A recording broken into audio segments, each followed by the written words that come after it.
My name is Saurabh Kumar, and I'm on the marketing team here at H2O.ai. Thank you for joining us today for our virtual meetup on implementing a successful AI strategy, the best practices and pitfalls to avoid. In this session, we will cover the best practices that you can follow and guidance on how to identify the pitfalls to avoid when implementing an AI strategy. I'd like to begin by introducing our speaker for the day, Jagadeesh Rajarajan.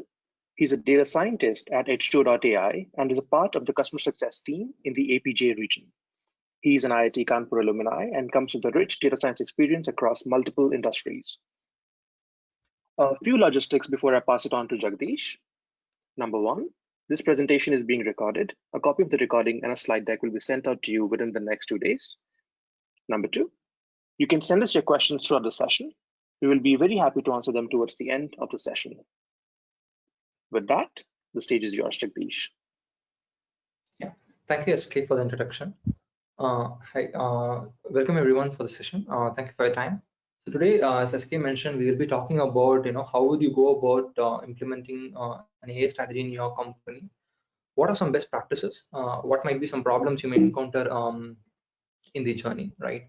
This would be the agenda. We'll start with a brief introduction about H2O. Then we'll try to see why, there is AI transformation happening currently. Why everyone is so excited about AI, with respect to how it evolved and why we are where we are and how we ended up here. And then we'll talk about what is the job people are trying to hire your AI product or service for, right? Because that is very important in your AI transformation. You need to get the why right so that you can get it actually done. Then we'll talk about a few obstacles you might see, what stages of your AI journey you may see, what kind of obstacles, and how you would come across that. Some best practices which we follow, and hopefully you may also be benefited out of it. And then we'll be open to question and answers. Quickly go about H2O, right? We are a leader in open source leader in AI and machine learning. Our mission is to democratize AI for everyone, just to make your company an AI company, right? And when we say about AI transformation, right, you can make a successful business out of just AI and data. But if you want to talk about transformation, right, you need to think about people.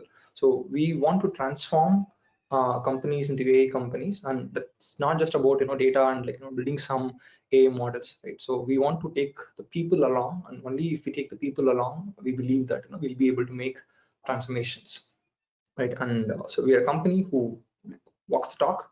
So probably I want to show you a quick example of that. So check out this awesome H2O at GitHub, right?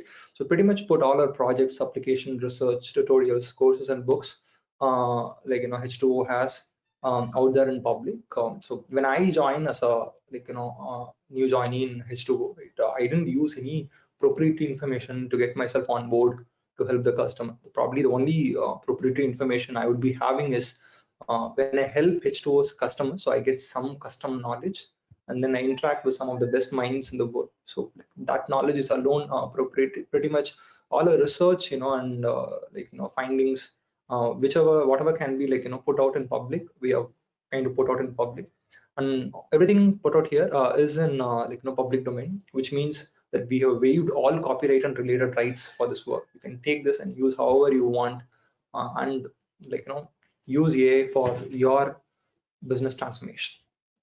Yeah. And this is another thing which we believe in. Our CEO always says this: time is the only non-renewable resource. So throughout the presentation and our products and how we make it, you would see the importance of time. So our core theme is how can we accelerate your progress so that the time you invest in any operations gives you the maximum result. Speed is what we always optimize for, as Shri always says it, right? Now let's come to the question of AI transformation. Why now? If you honestly see, by 1950s, we had pretty much all the math and statistics needed to start like an AI project. So pretty much what you do today, you would be able to do more or less in 1950s, except say for image or like NLPs, right? 1805 was the method of least square invented. 1812, officially Bayes' theorem was published. It was actually invented in the end of 17th century. 1913, we had Markov chains. And around 1950, I guess, this is what we call the year of AI, because Alan Turing asked a fantastic question. He asked, can machines think? It's a very brave thing to ask in that age, because think of the situation in 1950, like if you can ask, can machines think, and come up with a Turing test for that. So that is really amazing, right? And 1950 is also the year officially the term AI was coined in research. And then a lot of significant progress from in 1950s, early rise up. 70s was kind of what we call as the AI winters, right? Because people had too much of hype in the beginning, and then they discovered that probably perceptrons are not the real AI. We need to wait for the real AI. So between the 60s and 70s, there was kind of a slow progress. And by 1980s, right, again, to think of, right, even in 1980s, there was a great opportunity for AI to explode, right? But it didn't. 1980, we had again a renewed interest in backpropagation and neural networks. 95, we had SVM and random forest. 1997, we even had LSTMs, right? Come on, pretty much NLP could have been possible. One thing why AI transformation didn't took place in the 80s was, one, lack of data. We didn't really have a lot of we had the algorithms, but the data was missing. And two, computing was very expensive in the 1980s, so it was not really possible, right? 2000s was the year of data, I believe, right? We had CPUs, we really huge storage systems, right? And also IoT was popping in, so we were generating a lot of data in the 2000s, right? So we were so 2000 really made the way for the transformation, and 2010 truly is the age of software eating the world. So because we had a lot of data in the 2000s, in the 2010s, we bought in big data technologies like Hadoop, and latest Spark followed it, right? It is also the rise of GPUs, right, for faster compute. And also it is the decade in which the data science skill got commoditized, right? So if you see today with H2O, you can write data science models in 2 to 3 lines of code, right? So this is not available in the 2000s. In the 2000s, you need to do proper research to write data science code. Is now to build a deep learning model or to build an AutoML model is very easy. And also public cloud, right? It deserves a huge mention. Today, sitting in India, I can buy a server anywhere in the world and build a product out of it, right? So this is also truly amazing. So this, we call this an S curve, right? This is how any technology trend or transformation happens, right?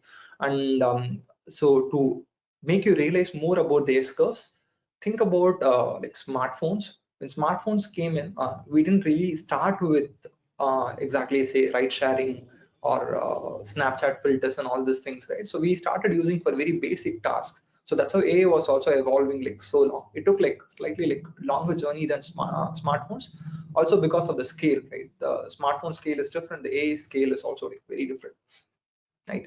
So with respect to smartphone, we are pretty much now in the maturity stage. Now almost everyone has a smartphone.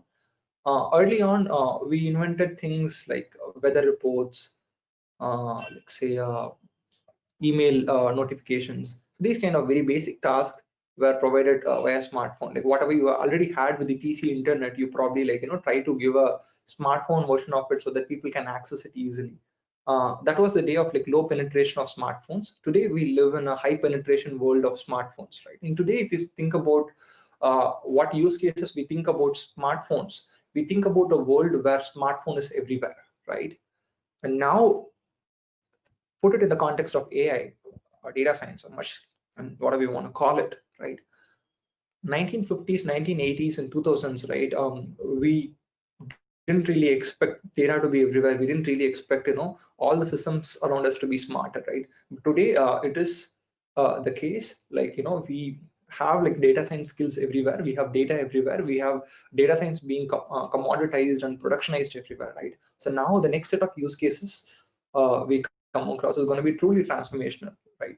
So that is why we call this transformation. And this is just to make you understand why now everyone is talking about the AI transformation, because this is the time and point where businesses are actually ready for an AI transformation, right? And thanks to all the research and progress have happened so far. Yeah, this is a snapshot of H2O. We have a team of 200 plus experts in AI and other fields. over 20,000 companies use us, and like we also have a very strong meetup presence because of our roots in open source, right? Like close to 180,000, which is quite huge in numbers, right? These are some of our popular customers, around 200 plus Fortune 500, 8 out of top 10 banks, 7 out of 10 insurance companies, and 4 out of 10 healthcare companies, right? Again, some use cases we have solved for these customers across verticals, right? Let's quickly get on to the topic, right? So when we talk about transformations, right, first we need to understand that customers are not buying AI or not like machine learning model or even code for that matter, right? People want because your a product actually like does something to the customer, right? In a way that your product is transforming the customer, right? So there is a potential customer and there is your product, and your product should enable the customer to do bigger things, right? So that's what it is. Say if you take a skateboard example, right? People aren't really, if you want to see like break down like what people are essentially buying, there are two ways in which you can break down. One is you can break down into components, right? There is second way, right? You can look a little inward, probably ask a philosophical question: what is the customer wants to experience out of this product, right? And that is very important.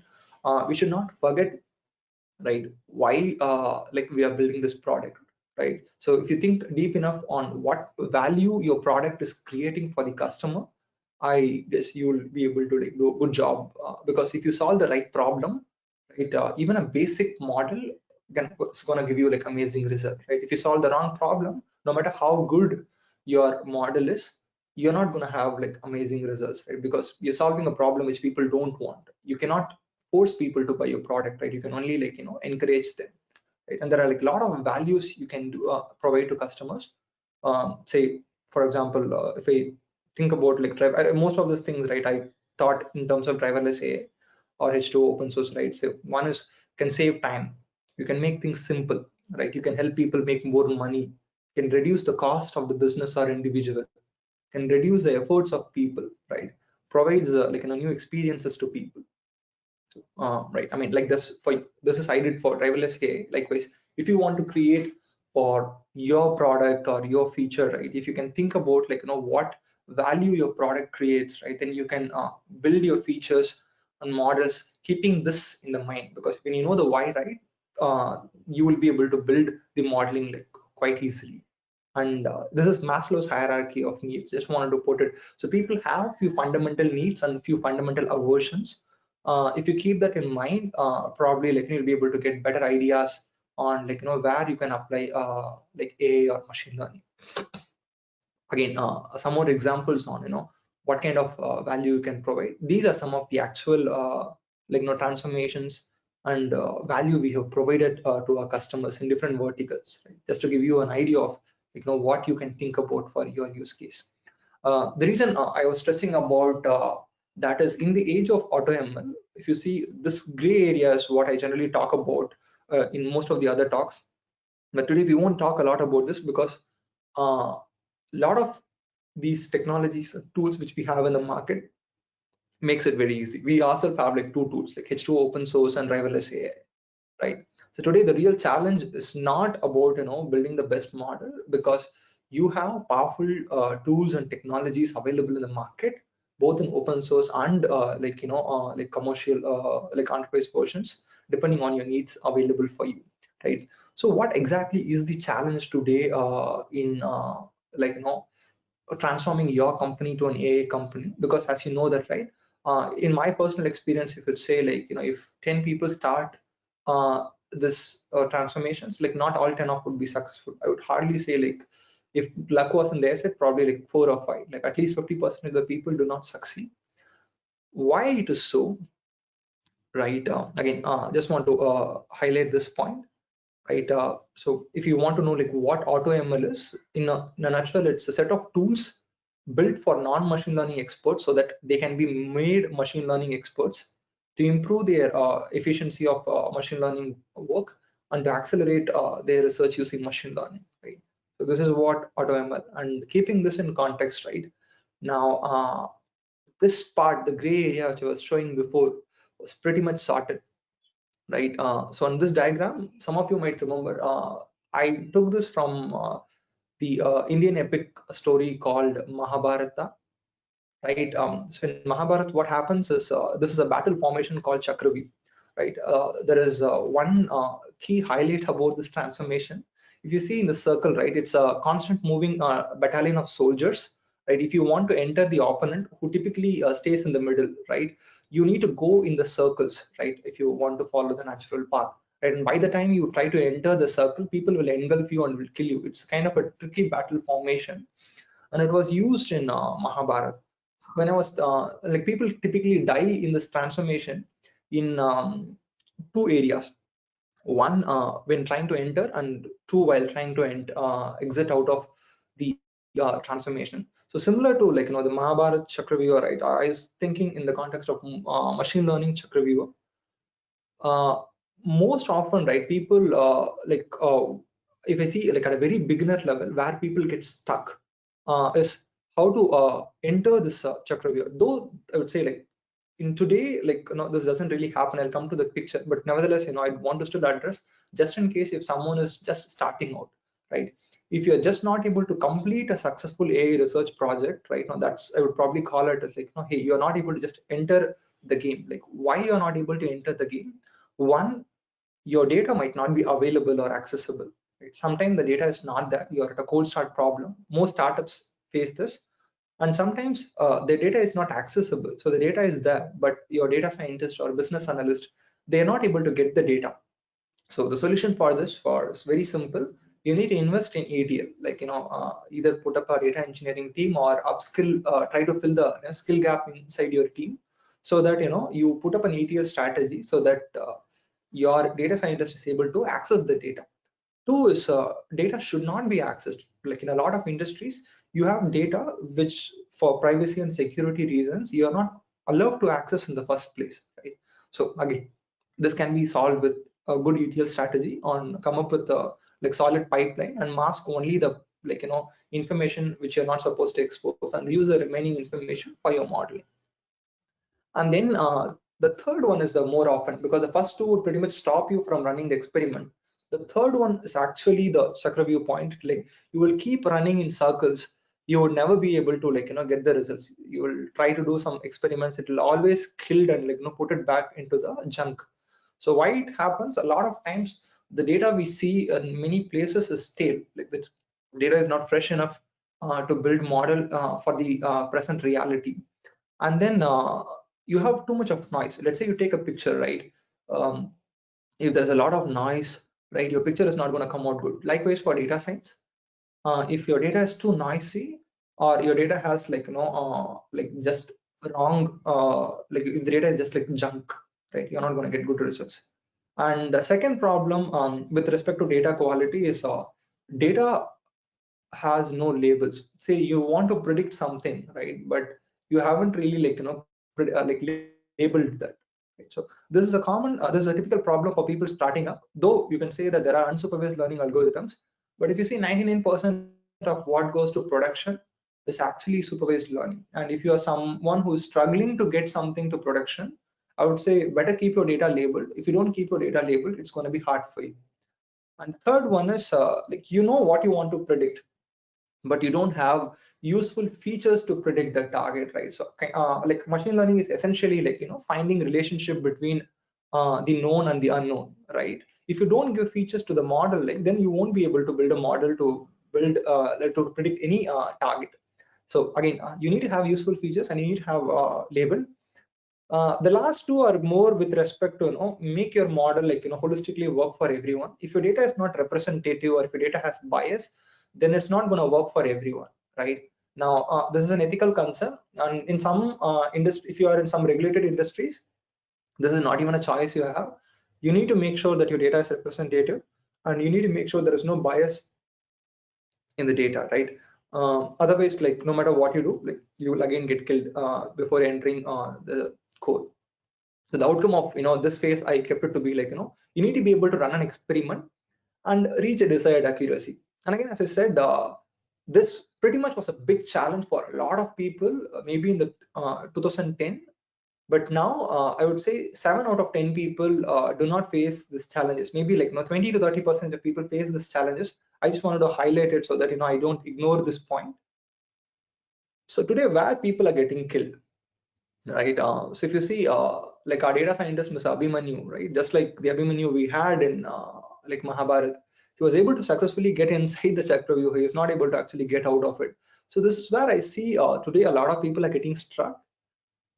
You are able to build a successful model, but for some reason, like you are not able to come out, and because you are dying, you don't even know why you are dying. So I'll tell a short story, and before that, like I'll try to come up with this kind of AI life cycle. If you see the AI life cycle, right, in most companies, you need multiple skill sets. You need data engineers, you need data scientists, you need ops people, and then you need product managers, you need an application developer, and then you need business teams who would get a go ahead, and then of course you need to also convince your leadership, right? So many people, so much engagement, right? And typically, like not a lot of people understand the language of each other. For example, uh, in some cases, or I would say in most places, the data scientist would not understand how like what things are important for like ops person, right? I'll tell you a simple story, right? Mostly based out of my learnings and the learnings of some of my close friends. Let's say you build a project. Say here, like I am Mr. Abhimanyu, the data scientist, right? So I built a model, right? Obviously, like I coded in Jupyter notebooks, so the code, it's all glue code, like in patches and patches. I handed over to a like data engineer, like to build data pipelines for me.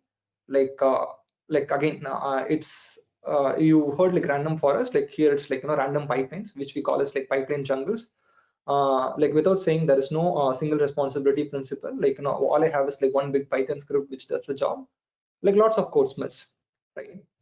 So now my data engineer hands it over to the like system, like SRE, or like DevOps, whatever you want to call in your company. He sees my code base. He sees there obviously no test, not for code, not for data, not for infrastructure, not for functionality, literally no monitoring anywhere. And I never thought about rollback strategy because I'm deploying my code manually, and my scoring pipeline just takes a little bit more time, like in the order of like 4 to 5 seconds, right? And obviously my company has the handover culture where, say, the data scientist hands it over to the software engineer, and the software engineer hands it over to the DevOps person, right? Now the DevOps person wants to have a peaceful sleep in the night. He doesn't want to deploy this to production, right? You are being pushed back and get killed. So this is what typically happens in most places, right? So you can try to come up with solutions for all of this, right? It's up to you. Like later on, like we will see how to come up with a strategy for each of them. But with respect to H2O's offering, I'll tell probably like some of these things you can come across. Say things like code quality, you can get rid of. If you want tests and monitoring, maybe driverless AI plus model ops would probably help you, right? Again, with like our mojos, you'll be able to easily come up with an automated deployment and rollback strategy, and latency you will not have a problem because our mojos typically give response in the order of milliseconds. Now I'm not saying that use driverless AI or like H2 open source, but today you have technologies to solve these problems, but you need to think about how do you solve this problem, right? So this is how like our H2O. First I want to show like how we do this in H2O open source. In H2O open source, say you load the model, run an AutoML, like it'll automatically figure out the best model possible for your data, win a model, and create a H2O model mojo object, which is the scoring pipeline which you would use. And you can directly, it's a standalone like scoring pipeline. You can take this and deploy it anywhere, right? You won't come across the problem of like poor code quality and like your code taking too much of time to run, and you don't know like how to maintain this code base in production. It's very easy to maintain. It's fairly stable. If you want to use driverless AI, it accelerates the time to value a little more. Again, as I said, we believe that time is the only non-renewable resource, right? In this journey, how about if I give you like data visualization for each experiments automatically, like pick up the most interesting graphs and show it to you. Advanced feature engineering, so that you don't have to write crazy feature pipelines. and not have to worry about how do you do cross validation and model training and retraining with this complex pipeline. Also explainability of your models, right? We provide Shapley, K-line, loco, partial dependence, disparate impact analysis, and much more, right?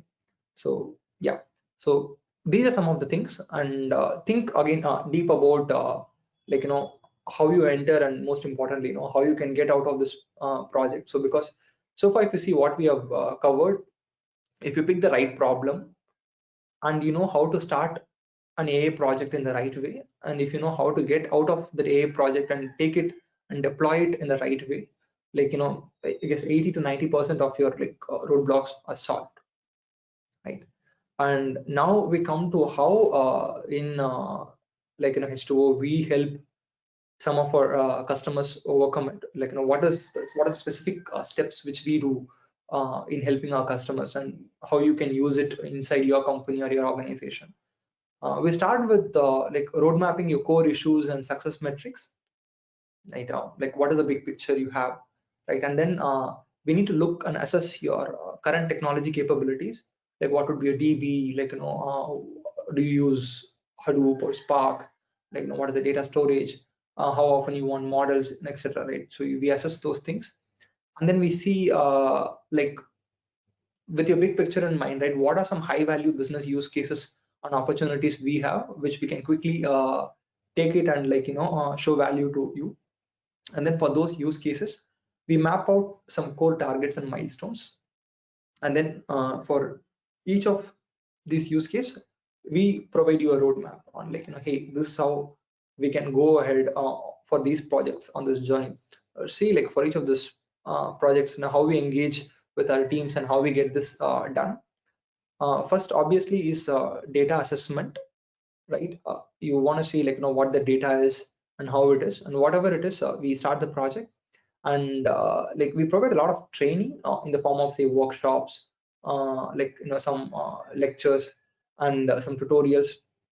We help people bringing we help speed up people on their machine learning skills. And then using driverless AI, you should be able to accelerate your development journey, right? And when you you'll be able to build models easily, and you'll be also able to take those models and deploy it. So this we guide it in 2, 3, and 4. And 5, we also help them measure the ROI using few KPIs, whether the actual business value is achieved or not. And this typically happens in multiple cycles, because you may not have all the answers when you start the project. So you might have to sometimes engage in 2 to 3 cycles until you get the desired results. So now you have some first cut modeling, you learn something out of it, and then you do it again. So iteration is a key thing in your machine learning modeling. So never take it granted. So you rarely come across the best model or the best strategy in the first group. Sometimes you have to do at least 2 runs to get the best version out of it.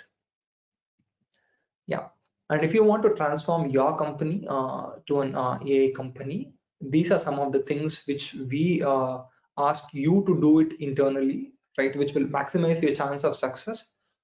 One, build trust and create a data culture, right? At the minimum, you need 3 different teams to come up, right? You have the data science team, you have the business leaders, executive leadership, and product management, and you have the IT team, right? So, and in a lot of companies, this is much more, right? In each of this team, there are dozens of people who need to give a heads up for one project to go ahead. So it is a team game. We need to align people. One example I want to show is this came out of the conversation by Elon Musk and Dharmesh Shah. It's created by Rand Fishkin of SparkToro. So it's really a good visualization.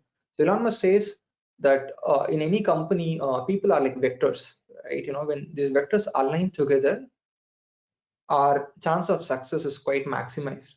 But what often happens is, when vectors are misaligned, we cancel each other's progress out. So we don't want that to happen, right? So if your executive leadership and your data team aren't aligned together, or your data team and your business teams want to go into a different direction, right? You're not going to have a lot of success. So you need to make sure that you are able to build trust, you're able to align people, and only then you'll be able to make AI. and two, ask the right questions. And when I say ask the right questions, we typically think about known unknowns. There are known knowns, known unknowns. There are also unknown unknowns, right? There is unknown knowns, which is good, but yeah, let's focus on the unknown unknowns. So don't just ask questions to get answers for things you know that you don't know. Ask questions with an intent to know the answers for things which, like, you don't even know. You need to first discover, like, what are your limitations, and know how do you discover it. So I put down a list of few questions which you can ask. So I say this: ask the right questions to ask the right questions. So that should be your intention when you go and ask your business teams or your end customers.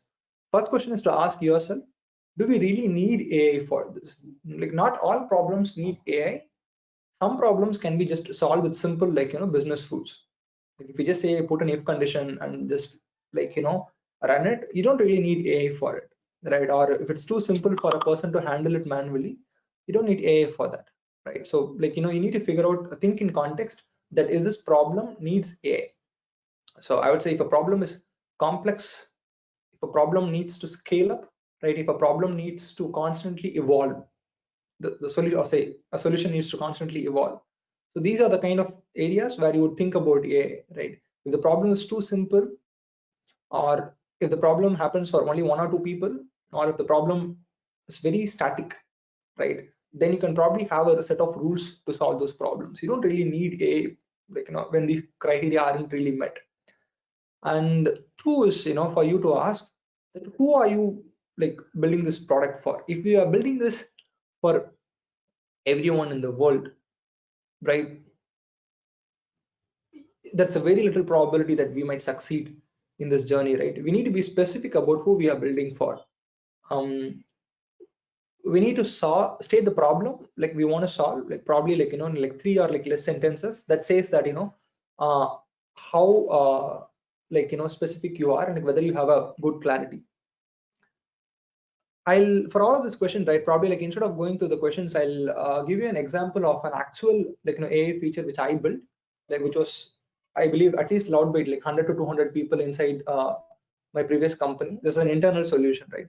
So I wanted to build an AI assistant for salespeople, right? And if I have to define the problem, yeah, like, what I want to build is an AI assistant for 3 people, one sentence, for salespeople. Who I am building this for? Mainly for inside salespeople, right, and sales manager and the executive leadership. So these are the 3 personas I was targeting. And then, can I define problems which can be addressed immediately? Overall, like, I had a whole bunch of solutions for this. But the problem I started out with was lead scoring for inside salespeople who have more than 300 leads per month. This is a very defined problem, can be started out like straight away, and gives maximal benefits.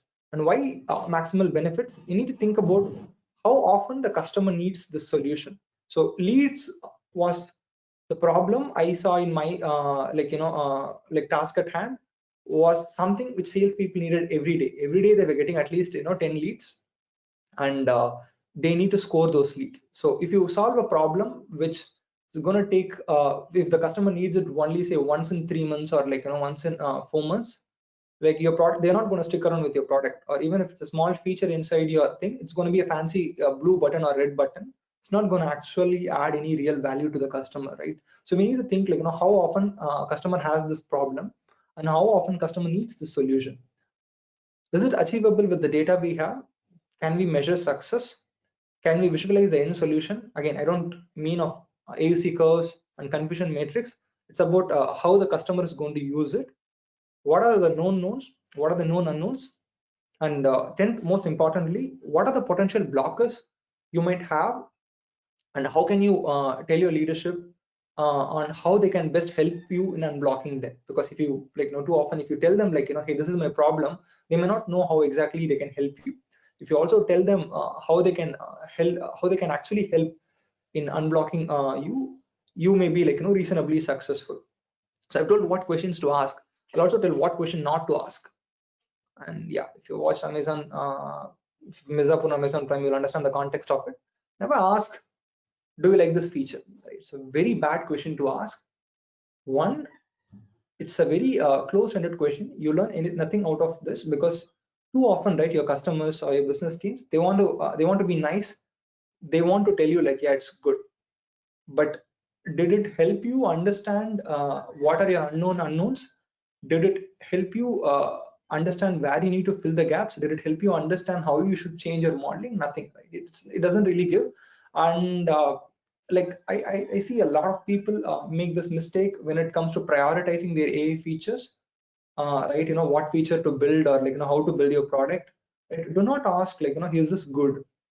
Do you like this? Like, that's not going to help you much. You need to ask questions around these, right? If you compare these questions with this, right? So like when you ask questions, your intention is to learn and iterate. So going back to this thing, so like your A engagement your A cycle is generally iteration. You go through multiple iterations, right? And when you ask these questions and iterate, there's a very high chance of success, irrespective of the use case and the industry you're working in. And then community, right? Something which actually helped me a lot in my journey as a data scientist personally. Today you have a lot of resources available, right? You can always learn from others, and you can always participate and share what you have, right? So that you give back to the community. We always say make software, not just consume it, right? So share the knowledge you have with people. We have our own learning center, right? Now we have self-paced tutorials, instructor-led courses, right? All of them are free. You also get batches for your achievement, like as you make just a little incentive to motivate, keep you motivated in your journey, right? As you keep doing more and more courses, you can collect batches and use progress. And we also have our h2o.ai aquarium. It's we give you a free seat for driverless AI. You can try out driverless AI for free, right? It's a 2-hour session where you can learn how driverless AI works. For any data set, you can see what kind of feature engineering is being done, what kind of machine learning interpretability we provide, so on. Might be useful to you. And for us, again, if you want to use AI in your company, you need to think about what technology and tool stack, right? Because there's so many people involved. You need to come up with some guidelines for it, very specific to companies, right? You may prefer open source, or some companies may have an aversion to open source. They want enterprise solutions which gives them guarantees and SLAs, right? So again, you want to build all by yourself, or you want to buy wherever possible, cloud or on-prem. There are so much of data to think about here. Like we ourselves have 3 products. So if you want to use open source, yeah, H2O3 is an option. If you want to, if you have too much of data, you want to use Spark or Hadoop along with it. So we have Spark plus H2O, which is, we call it sparkling water. Both are completely open source and free. We have for people who want some enterprise features on top of it, say feature engineering, improved explainability, reporting, and so on, right? So everything in GUI and also via code. We have H2O driverless AI. And say if you are a completely business team, you want the actual application as well to be built.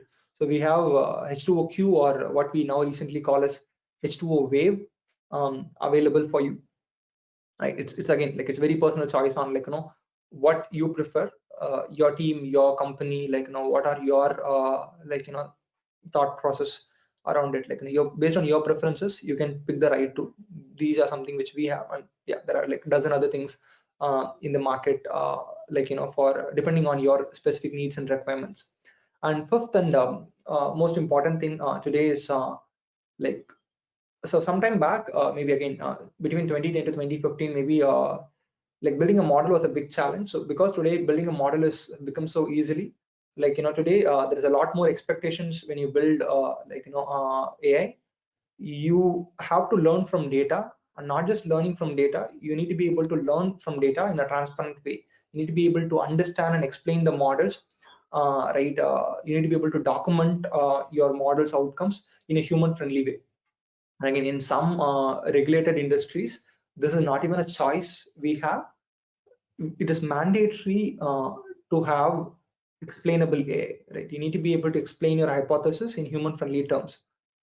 These are some things which we provide as a part of H2O driverless AI. We provide like we give you interpretation through multiple contexts, and we summarize them so that it's gives you a cohesive understanding of what is happening in your data and your models. With this, yeah, I think we are almost the end of our talk. You want to get started, you want to know some of the use cases we have for different industries, go dive into H2O.ai solutions. As I said, Aquarium has free test drive for driverless AI. Like it's completely free, and we also have a lot of tutorials for Aquarium, can get you started. You will be able to meet. We constantly keep having meetups. Due to COVID, it's all like online webinars, but hopefully once this comes up, we'll be able to meet you in the nearest meetup center. Check out our meetup pages. You'll get idea on where all we have meetup presences and how can you participate in them. Follow us on LinkedIn and the Twitter for more updates on anything. Again, our learning center is always there. If you want to learn anything with respect to data science, just dive into this and keep learning. Yeah, we'll be open to questions from now.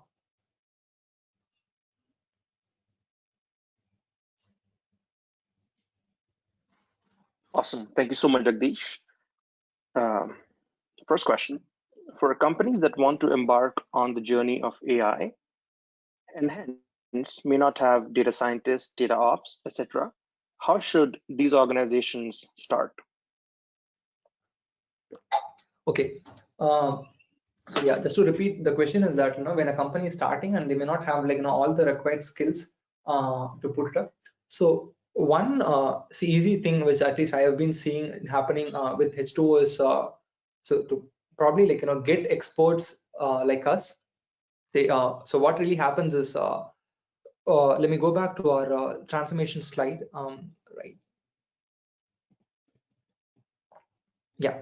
So we don't just build products for you. Like we also upskill you. So if you use any tool like say driverless AI, you don't really have to understand data science. You don't need to have data engineering skills or the ops skills. We will be able to show you how to do this in the context of driverless AI. So at least I'm very confident of irrespective of even if you just have business teams, we'll be able to build it. Probably the only requirement would be to have data at least, because if you don't have data, so that is something a challenge which you have to figure out, because it's your problem, right? Because if we also build the data, it becomes we are solving all the problems, we're literally building the product for you. So I would say that if you have the data but you just don't have the skill set to get to make this AI transformation, probably signing up for driverless AI would really help. And then once you build a couple of models, right, slowly you can also start building a team inside, so that you are able to have it sustainably. You're not completely dependent on us. You also are slowly and slowly building your skill set, growing a team inside. So this is the fastest and the most efficient way of starting, in my opinion. Because what problem I see often is when people have a cold start problem, they sometimes also hire the wrong people. You don't know what skill sets you need and this thing. But once you successfully do one or two projects, right, then you have a clear understanding of what kind of skill sets you need and what to look in for in potential candidates.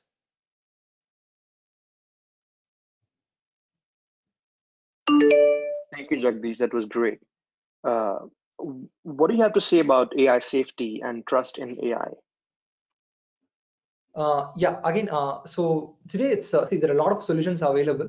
Today, so with respect to safety, as I said that if you are in say finance or say insurance or some of these industries, you might be asked to actually explain this thing. So again, one is trust and second is safety. That sometimes your model might learn very weird things. So there is an example where people trying to learn the difference between foxes and dogs. I'm just using this example so that it's easy to understand for all our audience. The model learned the difference, but the model learned the difference in a way that all the foxes were images. Most of the fox images were actually in the snow. So it figured out, it learned that if there is a snow, I'll categorize it as fox. If there is no snow, if there's an indoor like environment, I'll put it as dog. So sometimes your data and your model might have like unexpected consequences if you are not able to actually explain your model and predictions. So in today's turn, explainability, I guess, right, is very important. This is what I also feel is a competitive edge. Let's say if you and your competitor is building a product and you have better explainability, right, you will be able to iterate in your models very fast, because if there are any mistakes in your model, you will realize this even before it goes to production. So it personally helps me a lot when I'm working with customers, because if I work with multiple customers, right, I do not have the context as much the customer actually has. But then explainability helps me understand what is happening in the data much faster, and I help the customer, and then we are able to rapidly iterate using explainability.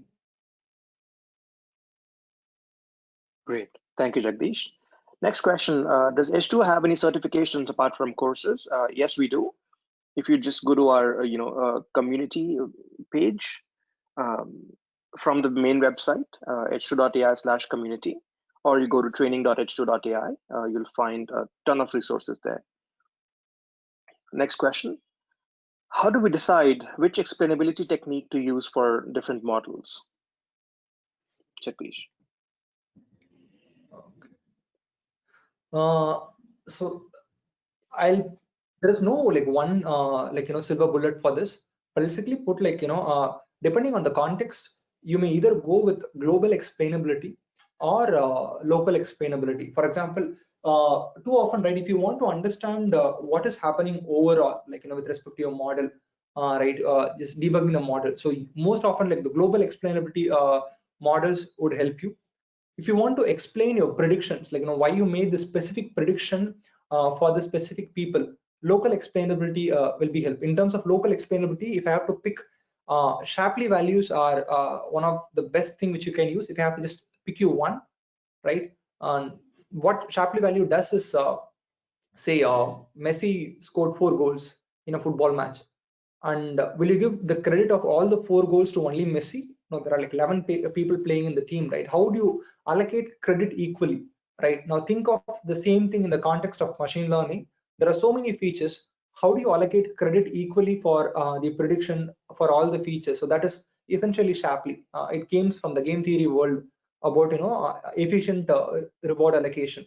So Shapley is one of the best, and the second best probably you have say feature importance, right? So these two you'll be able to explain any independent any prediction at an independent sample observation point, and also globally, right? We also have K-line. So K-line is essentially you build clusters out of your data set and build a local model in each cluster. So the local model is actually linear, so you're building linear models to explain in subdomains, right? So number one probably would be I would say Shapley. 2 maybe line. Yeah, feature importance may come third. So these are 3 things I can pick you. I would say that among there are so much available. If you have to pick, maybe pick these 3.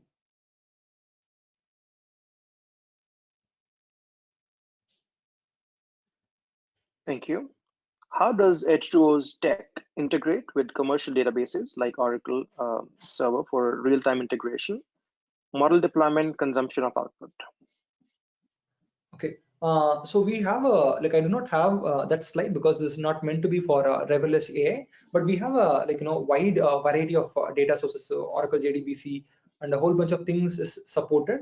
For an exhaustive list, maybe check out docs of driverless AI. You will have an exhaustive list of database connectors we support. One thing to highlight is we have what we call as data recipes. If any data source has a Python connector to it, right, that can be integrated with driverless AI seamlessly, because so we allow that thing. So just always think of it, whatever you're using it, even if it's not currently listed in our list of supported things, if it has a Python connector, using data recipes, we'll be able to easily pull data from the thing. And with respect to model, was there a question on model deployment, Saurabh? Yes, there was. Yeah. Model deployment and consumption of output, which is almost the same thing. Okay, yeah, model deployment and consumption of output. So like as soon as you build a model, you also have high performance scoring pipelines generated by driverless AI, which you can install like in any places, even in edge devices, right? So you like all you have to do is just take the standalone pipeline and deploy it. It's as easy as like doing pip install like Python libraries, because the environment works standalone without any other dependencies, right? And we provide it in if you're using Java, like we have support for Java, and if you want like C++ libraries with Python or R wrappers, we also provide. So depending on the language your team is comfortable with, you'll be able to get. And for if your tech stack in AWS, like there is also support of direct Lambda deployments. So like, you can get a Lambda API straight out of your model like right away. Like you don't even have to write any code. Thank you. Can you share some tips that we can use, while working with unknowns? Okay, so because it's unknowns, one thing which in a nutshell, right? If you do it too often, you will know what questions to ask in the first place. But if you're starting up, what happens is that, like, and as I said, like, I have maybe these 10 questions would help you. So you start with the intention that you will not know all the answers. As long as you are asking open-ended questions and try to learn from the end customer, right? If you keep the final goal in mind, that what is the end outcome you want to give to the customer, right? You will discover things along the way. And one suggestion would be like, do not wait for everything to fall in place. It's very hard, right? Steve Jobs says that you can only connect the dots like looking like back. Like it's when you start on, right, you may not know like how all the dots are connected. So trust that the dots will be connected and keep moving forward. So that is what it has been happening to me. Like let's take a real example, right? So if I help any of our customers, obviously like the customer understands the problem like much more than me. I do not have answer for all the questions, but I am able to like build a first cut model and show it to customers, and then we both learn. Like, so there is empathy uh, from the customer side towards me, and there is also empathy from our side towards the customer, right? Like we both know something and we both don't know something, right? And we discover these things together, right? And another thing which I want to highlight is create a lot of shared understanding. That because if you document a lot, because if you keep everything in your mind, you will forget, right? There is so much things happening over 2 to 3 months, right? You want to keep track of like whatever you are learning. So if you keep document things say in Confluence or in Google Docs, whichever is convenient for you, uh, all the people who are involved in the project, your understanding will keep on improving. So that's how you discover that, right? Like hey, like okay, this is something new which we have discovered, right? We need to figure out like how to solve this problem. Thank you. What are the challenges, in regulatory of AI programs? Can you just give quick tips or things to look out for? Yeah, that's so. The most often challenge is discrimination. That, for example, if you're building so okay, one is discrimination. This is more from a regulatory point of view. Discrimination is you cannot prevent someone from getting a credit card because of their gender or their race or where they come from, right? So like, depending on the government you work for, like sometimes governments would prevent it, right? Because if the person have committed a fraud previously and you're punishing them based on, that's fine, but you can't make it's like a very, very thin game. So this comes under regulatory. But let's say in sales, right, you can choose which customer to cater to first. So again, this doesn't really come under a discriminatory, assuming you're not doing it by gender or any of these things, right? So if you're choosing there are like dozen customer who needs your help, but if you pick the most valuable customer straight away and tries to like offer them help, right, using parameters like right, whether they signed, whether they, which company they are working in, like how much monetary potential they have, how much use, are they a good fit for your company or not. So this won't be even if you use demographic factors, it won't come across as discriminatory. Whereas in the same lines, right, if you do the same thing for like whether I should give up at a personal level, if you say that like hey, for this person based on the gender or based on their like ethnic group, I can give a loan or not. So that will really raise a lot of alarms for the regulatory people. So this is one aspect. And the second aspect is even if regulators don't really put, sometimes if your model, as we discussed in the data phase, that your data has to be representative and there should not be bias in the data. Your model itself might not do well if your model has a lot of bias and your model is not representative of reality. So in this way, right, explainable AI makes is kind of a deal breaker even for your business. You don't want to lose money because you created a synthetic training data which doesn't really reflect the true picture of your production reality.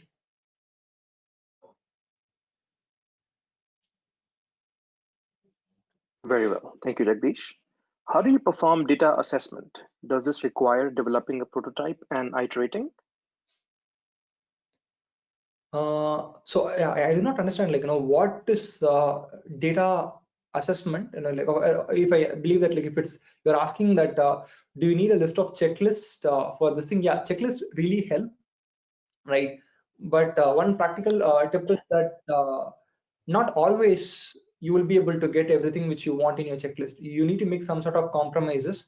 You also need to be a little patient with your organization so that they can evolve. Like an organization have their natural inertia.